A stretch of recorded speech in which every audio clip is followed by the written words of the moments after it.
Olá, nós estamos hoje aqui com o Luiz Ricardo, presidente da Abrap, começa agora seu segundo mandato, vai estar conversando um pouquinho agora com a gente sobre o que esperar desse mercado, dessa indústria de fundos de pensão daqui para frente. Olá, Luiz Ricardo, tudo bom? Boa tarde, tudo bom? Tudo em ordem? Tudo bem. Satisfação. Luiz, vou começar pelo mais importante. A gente tem aí uma reforma que foi aprovada, um novo cenário para a Previdência, tanto a fechada quanto a aberta, e deve ter uma competição, e agora todo mundo correndo para garantir o máximo de participantes possíveis. Como que você está vendo esse mercado daqui para frente? Eu acho que você colocou bem, nós temos uma janela de oportunidade e uma necessidade de se reinventar para poder competir, entregar à luz da história sólida que o sistema tem. A Abrap vem trabalhando, ela foi usada, eu acho que para ampliar o escopo, para proteger o maior número de pessoas, a gente criou o nosso plano família setorial no ambiente da Abrap, que é um sucesso absoluto, como a gente já imaginava, mais de 30 planos aprovados. E agora nós precisamos realmente, nesse processo de alcançar novas pessoas, que um perfil diferente de trabalhador, fazer a leitura dele, quer dizer, se reinventar no sentido de comunicar com um app na palma da mão e reinventar o sistema. Porque como é que você vai chegar para um jovem digital e vai dizer, olha, você precisa aderir, aqui um familiar de um participante, você precisa aderir, nós temos uma grande entidade que gera isso. Entidade, né? Meu mestre Devani fala, entidade é coisa de santo. Né? Nós temos uma entidade fechada aqui. Fechada? Eu acho que o sistema nunca teve tão aberto para os familiares participantes. O sistema não pode se considerar um sistema restritamente fechado, porque vai morrer todo mundo abraçado e fechado assim. Então, nunca teve tão aberto. Né? É uma entidade fechada de previdência complementar. Você vai na Paulista, pega o jovem e fala, olha, adere aqui a um plano fechado de previdência complementar. Mas vai complementar o quê? Vai complementar a renda do INSS. Vou complementar o que deu errado, não deu errado não, mas que não está sendo o suficiente capaz de suportar a proteção social. Então, assim, o jovem já vai olhar, vai falar, pô, mas peraí, por mais que a gente entregue, por mais que o sistema seja sem fins lucrativos, por mais que o sistema tenha a sua história de 42 anos, que é um estoque que tem que ser muito bem cuidado, né? O sistema precisa entrar na fase do fluxo, dos novos tempos. E a gente está num processo de discussão agora, como você bem lembrou, no planejamento estratégico da Abrap, de reinventar, inclusive, à luz de uma lei 108, 109, que tinha muita expectativa quando ela veio em 2001, que ela iria aperfeiçoar, aprimorar, modernizar e crescer o sistema. Não foi isso que aconteceu. Talvez até pelo perfil da norma, né? Uma norma mais dura, uma norma mais policialesca até, mas não era uma norma fomentadora, um dispositivo, uma lei fomentadora, como foi a nossa anterior, a 6435, por exemplo. Então, certamente, depois, nós tivemos só a criação do fundo patrocinado da Toyota, em 2010. 10 anos que não se cria um fundo patrocinado no país. Alguma coisa realmente deu errado e precisa ser revista. Eu acho que dentro desse novo desenho, dentro dessa concorrência que se abre com as abertas pela própria reforma da Constituição na Previdência Complementar do Servidor Público, o sistema realmente precisa de medidas de uma reinvenção mesmo, até dentro da nossa estrutura, do nosso segmento, para que a gente acompanhe esses novos tempos e possa competir, porque a gente entrega dentro do perfil de longo prazo, a nossa carteira é de longo prazo, né? O nosso segmento, por ser um segmento de cunho de finalidade social, pode ajudar o Estado brasileiro na solução desses problemas sociais que a gente vem atravessando. A demografia é implacável, né? Então o segmento está aí para ajudar o Estado, como está também para ajudar nas questões macroeconômicas, financiamento de projetos de infraestrutura, enfim, de novo, somos uma carteira de longo prazo. Então a gente nota que, pelos debates que foram feitos de novo no planejamento estratégico, vem aí novos tempos de uma mudança, presumo eu, radical de conceitos, inclusive. Né? Nós precisamos começar dentro da nossa relação. O que nos une com as abertas? A gente sabe que o nosso segmento fechado de previdência complementar não pode correr risco. E como eu já me referi antes, as pessoas vai tá difícil de morrer. Né? As pessoas, a longevidade está aí, as pessoas vão durar um longo tempo. Os nossos planos permitem esse risco dessa longevidade? Não. A questão do risco de morte e invalidez, que já é adotado no nosso segmento, em termos dos fundos instituídos. que são terceirizados, a lei estabelece isso, a terceirização. Então, eu acho que, no apanhado geral da legislação, o segmento precisa ser modernizado, precisamos flexibilizar, precisamos ser orientadores financeiros e previdenciários desse jovem trabalhador, sermos aglutinadores no sentido de formar a opinião dele, passar para ele aquilo que ele entende em termos de poupança de longo prazo. E quando a gente transfere para o trabalhador, e a própria premissa da economia implementada pelo nosso ministro Paulo Guedes, né, essa economia mais liberal, essa economia com menos Estado presente, né, o Estado provedor vai deixar de existir cada vez mais, né, e transfere-se para o trabalhador aquela iniciativa de se formar a sua poupança de longo prazo. A própria proposta que a ABRAP apoia da FIP-USP na reforma da Previdência, um segundo pilar obrigatório capitalizado. Como é que vai capitalizar a conta do trabalhador? Com a sua contribuição do empregado, com a contribuição do empregador, que não pode faltar, né? Com a contribuição do Fundo de Garantia. O Fundo de Garantia, a natureza dele é previdenciária. O trabalhador tem o direito de ter aqueles seus recursos do Fundo de Garantia sendo geridos com mais perfeição, para a gente não usar um termo diferente disso, mas ele precisa acompanhar a gestão profissional do Fundo de Garantia e também do PIS. E esse trabalhador, cada vez mais, tendo que ter iniciativa, ele precisa ter uma proteção. Ele vai fazer a poupança previdenciária oficial dele, mas não vai estar protegido, por exemplo, como está o nosso consumidor no mercado de consumo. Então, dentro da proposta da ABRAP, eu acho que em 30 dias a gente está trazendo para a sociedade mais uma colaboração, que é uma minuta de lei de proteção ao poupador previdenciário, nessa linha de que ele vai ter que ter mecanismos de transparência, de informações no seu regime geral, oficial e da sua poupança previdenciária. Já falamos com algumas grandes lideranças do parlamento, Rodrigo Maia, o deputado Kim Kataguiri, a gente tem dito isso, e a nossa expectativa é em 30 dias estar apresentando um projeto de lei nesse encaminhamento desse tema. Você citou 3 coisas que eu queria aprofundar um pouco mais, Luiz Ricardo.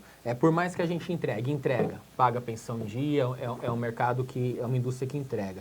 Ajudar o Estado e longo prazo. A gente tem agora um cenário macroeconômico no Brasil que todos os economistas, ou pelo menos a grande maioria, vê uma taxa de juros baixa no longo prazo, que a gente nunca viu no Brasil. Do outro lado, a gente tem um governo que está atuando para reduzir o tamanho do Estado e incentivar o privado a assumir um papel que assumiu pouco até agora no Estado, e principalmente no que diz respeito à infraestrutura. Queria que você falasse um pouquinho como que você vê a indústria dos fundos de pensão nisso. Desafios com taxa de juros mais baixas e na ponta do investimento e também na ponta do investimento, como ajudar o Brasil a crescer. Dentro da nossa carteira de perfil de longo prazo, e como você bem coloca à luz da queda da taxa de juros, o gestor de fundo de pensão vai ter que correr mais risco. Eu acho que ao longo do cenário que vinha sendo demonstrado, os gestores, as entidades vinham surfando nas ondas dos títulos públicos e estavam com muita tranquilidade, batendo meta atuarial. Não só eles, como os investidores. Também, né? Dentro do nosso segmento, né? Dentro agora desse novo cenário, eu penso que alternativas no portfólio terão que ser buscadas, e várias, né? É natural, e já está vendo, uma movimentação para a renda variável. O segmento vinha aí em média de 12%, 14%, foi para 18%, já está em 18%, vai chegar, na minha visão, em 22%, 24% na renda total, né? É claro que aí a gente tira a Previ, porque a Previ tem um percentual muito grande no mercado de capitais na variável. Nós vamos cada vez mais ver uma movimentação para fundos multimercados, né, nessa tendência de risco e retorno, e também investimentos no exterior, por exemplo, né? A gente nota que algumas entidades também estão com um apetite maior no investimento no exterior, que traz este retorno maior que se busca. Agora, nós precisamos trazer segurança para o gestor. A ABRAP implementou a autorregulação. O nosso primeiro código de autorregulação foi processo decisório e investimento, para trazer mecanismos de blindagem, em especial pelo que aconteceu nos FIPs num passado distante, que nós administramos bem. Mas o fato é que ficou uma demonização no FIP, que é um instrumento importantíssimo para quem tem um perfil de longo prazo e para quem precisa ajudar o Estado brasileiro no financiamento de projetos de infraestrutura, mas que, de fato, dentro de uma insegurança que se criou, as entidades hoje, na sua carteira, na política de investimentos, para ser mais exato, tem vedação de aplicação em FIPS. Nós precisamos reverter isso. Né? Precisamos trazer segurança para que o gestor volte a utilizar esse importante instrumento que foi demonizado. Só te cortar para não deixar passar, e nesse assunto você citou algumas modalidades de ativos. Nessa questão de investimentos, a gente tem agora uma resolução da CNM quanto ao mercado imobiliário. Como que você está vendo essa questão e falar um pouquinho também de fundo imobiliário que vem crescido, o último ano triplicou o tamanho de investidores pessoa física. Essa discussão da carteira imobiliária dos fundos de pensão já vem desde a edição da 4661 em 2018, onde a resolução do Conselho Monetário Nacional, que você se refere, estabelece que os fundos de pensão, em 12 anos, eles têm que se desfazer da carteira imobiliária e o tijolo virar cota de fundo. Desde que veio essa norma, a ABRAP se posicionou com grande preocupação. Em especial, primeiro, porque o investimento imobiliário é do perfil da carteira de longo prazo. Né? Você não precisa ter uma liquidez imediata, então... mas existe uma preocupação com o valuation desse ativo ou com a variação desse imóvel. Bom, então nós precisamos... Como é que a gente cria mecanismos para que traga um conforto para o órgão de supervisão de que aquela avaliação corresponde... Nós não temos que mexer no problema, não, na verdade, no investimento. Esse é um ponto. E esse assunto vem ao longo dos últimos 12, mais que isso, meses, sendo discutido entre a ABRAP, entre Previc, entre Secretaria, entre o Ministério da Economia como um todo, e estão sensíveis. É importante dizer que os interlocutores do governo brasileiro entenderam que porque pode gerar custo para o participante. Eu desfazer de uma carteira imobiliária, eu tenho que discutir tributação, eu tenho que discutir se é o momento de se desfazer, se 12 anos é o suficiente dessa minha duration para vender o imóvel. Tem uma série de fatores. No sentido, então, estão sensíveis para que a gente deixe o estoque da carteira imobiliária e daqui para frente passa a investir em fundos imobiliários. Então, a nossa expectativa é que nos próximos 60 dias isso esteja resolvido. Vai haver uma reunião do Conselho Monetário Nacional, a Previc está liderando isso, e fica aí já meus agradecimentos por toda a interlocução que tem sido feita.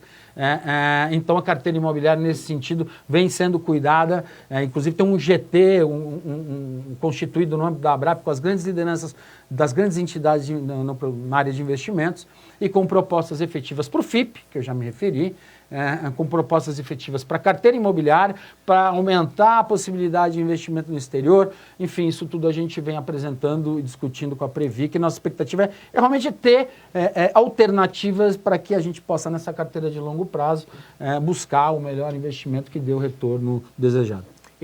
A indústria hoje ela administra quase ou cerca de 1 trilhão. 1 trilhão. Esse dinheiro, você acredita que agora, nessa nova realidade do Brasil, vai estar mais na economia real? Olha, acredito que sim. Eu acho que dentro da importância que nós temos nesse incremento dessa poupança de longo prazo, e como o Brasil precisa realmente incrementar, ter políticas de incentivo, eu acho que boa parte desses 14% do PIB tendem a ir para a economia real, acho que sim.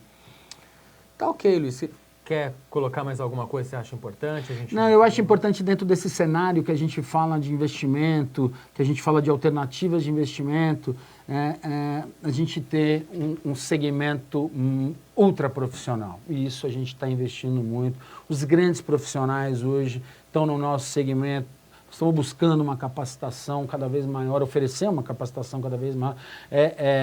A certificação, temos mais de 7 mil profissionais certificados na busca do constante aprimoramento, na busca da profissionalização ao extremo. Costumo dizer, não tem espaço para amador no nosso segmento. Então, eu acho que hoje a maturidade, a solidez, o sistema se coloca aí como um grande protagonista até nesse momento de oportunidades e de ajudar o Estado brasileiro. E a gente também, dentro do nosso segmento, se reinventar para poder oferecer esse nosso produto, né? Vendermos o nosso produto. Quem diria, o presidente da ABRAP está aqui comentando em venda, produto, e é um pouco disso mesmo. Acho que nós estamos vivendo uma nova realidade. O segmento tem se posicionado muito bem nos debates para se colocar aí como um grande parceiro do Estado brasileiro. É de otimismo, momento é de otimismo. Que bom, que ótimo. Obrigado, Luiz Ricardo, agradeço a sua presença aqui. As portas do canal estão abertas sempre para Brava. Tá, okay? Muito obrigado mais uma vez. Obrigado, gente.